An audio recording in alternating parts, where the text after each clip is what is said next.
نحمده ونصلي ونسلم على رسوله الكريم اما بعد فاعوذ باللہ السمیع العلیم من الشیطان الرجیم۔ بھائی نے پوچھا ہے کہ محرم کس کو کہتے ہیں، کون سے رشتے غیر محرم کہلائیں گے؟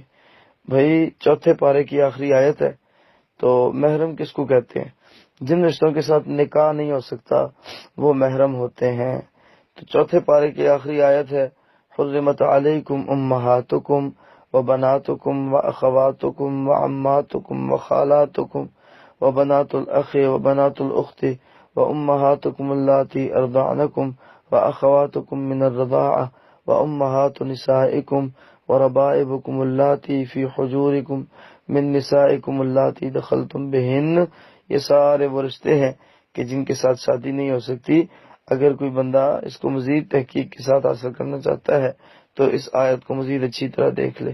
اس میں ماؤں کا، پھوپھیوں کا، خالاؤں کا، بہنوں کا، رضائی بہنوں کا، رضائی ماؤں کا، ساس کا، ان سب کا ذکر موجود ہے، پھوپھیوں کا ذکر موجود ہے۔ بارک اللہ فیکم۔